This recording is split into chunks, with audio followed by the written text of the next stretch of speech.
Yes, it's true, because no woman lies about being sexually molested as a 14-year-old. Last week, an anonymous woman filed documents with the Manhattan federal court claiming the GOP presumptive nominee, Donald Trump, repeatedly raped her in 1994 when she was just 13 years old. What you done to me, and I heard you on tape laughing. This guy was accused of raping a 12-year-old. He took a lie detector test. I had to tolerate, which he passed, which forever destroyed my faith. How did it turn out? Oh, he played bargain.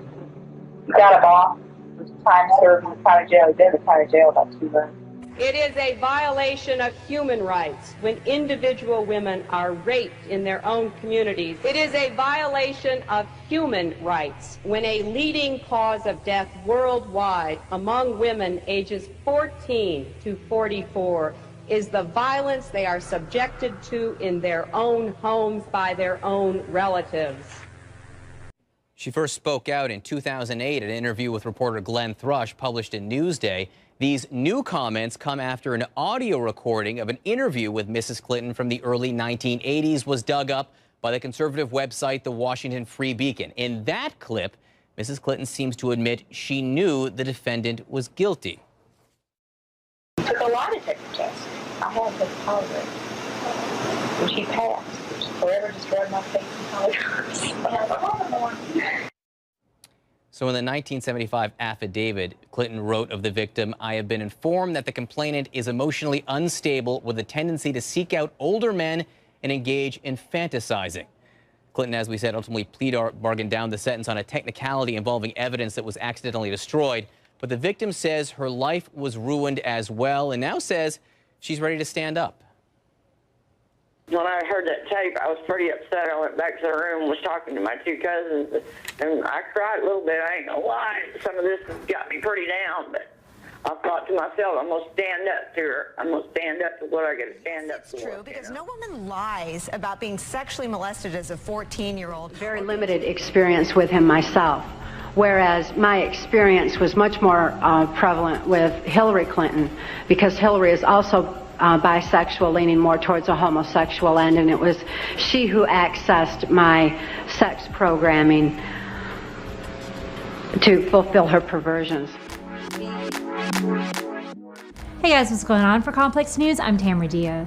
Last week, an anonymous woman filed documents with the Manhattan federal court claiming the GOP presumptive nominee, Donald Trump, repeatedly raped her in 1994 when she was just 13 years old. Not only does the lawsuit name Trump, but it also names billionaire and registered sex offender Jeffrey E. Epstein, who notoriously hosted Manhattan sex parties where a number of high-profile people were rumored to attend, among them Donald Trump and former President Bill Clinton. According to the court papers filed on June 20th, Jane Doe was subject to acts of rape, sexual misconduct, criminal sexual acts, sexual abuse, forcible touching, assault, battery, intentional and reckless infliction of emotional distress, duress, false imprisonment, and threats of death and/or serious bodily injury by the defendants Trump and Epstein that took place at several parties during the summer months of 1994. The lawsuit further states that the plaintiff was enticed by promises of money and a modeling career to attend a series of parties with other similarly situated minor females held at a New York City residence that was being used by defendant Jeffrey Epstein. A graphic description of the alleged rape is outlined in the suit by the woman, who further claims he initiated the sexual contact on 4 different occasions and hit her repeatedly.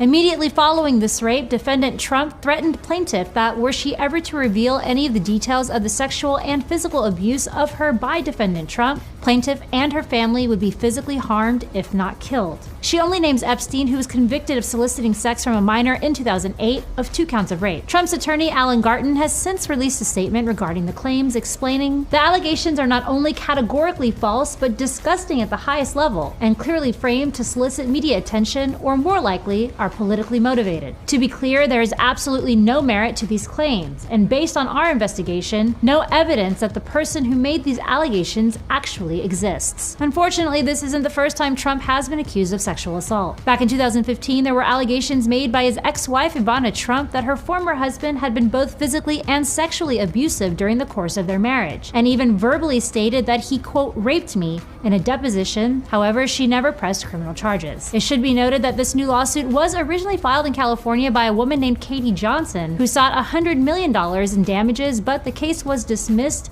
as she did not have an attorney. This new suit, however, is backed by legal representation and lists a witness.